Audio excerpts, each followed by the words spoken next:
Welcome to another episode in this search for the lost song Everyone Knows That, or Ulterior Motives. In this episode, I'm going to be diving into the weekly discussion over on the EKT subreddit, so you don't have to. I'm not usually one to give in to what this subreddit deems important, but since my own research has not uncovered anything especially groundbreaking in the past week, we're going to be looking at what the weekly discussion has for us. So sit back and relax as I take one for the team and step foot into the subreddit of Everyone Knows That. First up, labelled Possible Lead, we throw it back to a couple weeks ago when the band Times2 were being investigated. The user uploaded a screenshot of a message they first received from one of the band members, Giovanni Di Morente. In this message, he explains that although he doesn't have fond memories of the music industry back then, he isn't hesitating to express his interest in EKT. He is waiting to hear from Shanti Jones, another Times2 band member, for possible confirmation, but the doubled backing vocals and the name Ulterior Motives definitely ring bells.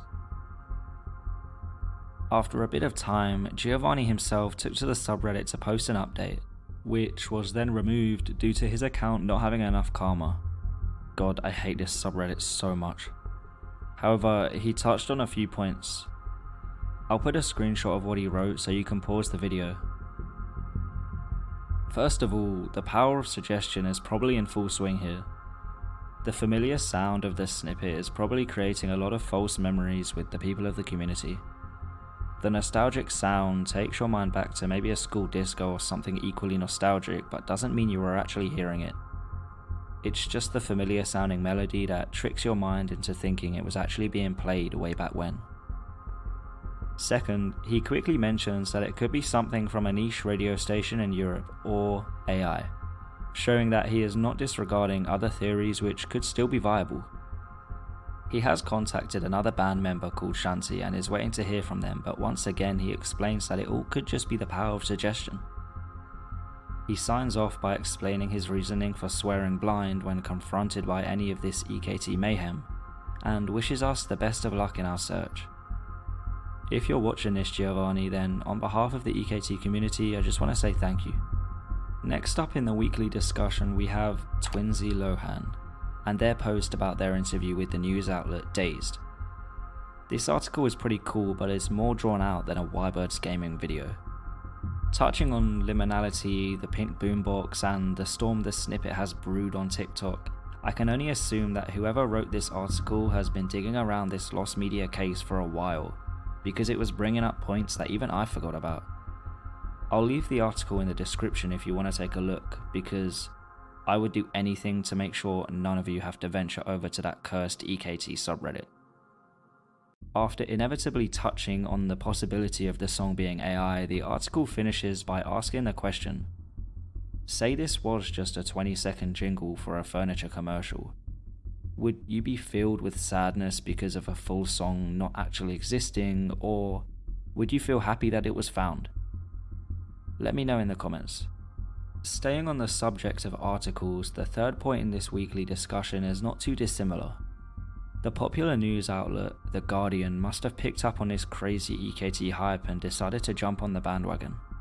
Once again, this article brings nothing new to the table, however is a very big step in this search for the snippet. We are starting to see a lot of big news outlets picking up on this lost media case, and the more the merrier. If we can get as many people as possible across the globe to take a listen to this snippet, then surely chances are that it gets found.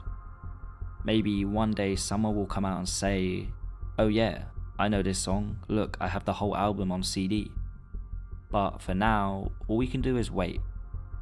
I can't believe how far this search has come, and I can't believe it's still going. The power of the internet has not yet proved itself, but I'm sure it will in time. Moving on from articles and news outlets, the fourth point dives into the waveforms of the snippet. It shows that the start of this snippet seems to fade in from silence, which is peculiar to say the least. If EKT were to be a full song, then the only explanation for the beginning of this snippet would be that there was a pause or a moment of silence in the song before the "you're counting all the blah blah and the blah blah." One explanation is that no music precedes this snippet and it's a hoax. It's very rare for a song to have a complete moment of silence or literal flatline in the waveform. Even if the song were to have a part with no instruments playing or no lyrics being sung, you would think that the waveform would still pick up little bits of reverb hanging onto the end of the notes that were played. A sudden cut in the song which leads to silence is very unlikely. It would just sound wrong, unless, like said before, there is no full song.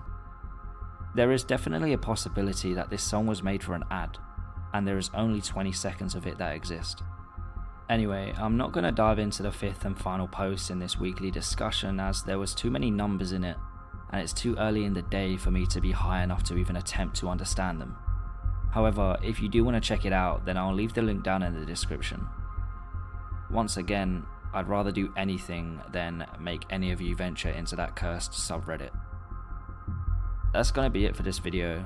If you enjoyed, then please consider leaving a like and subscribe, and I'll see you in the next one. Ciao.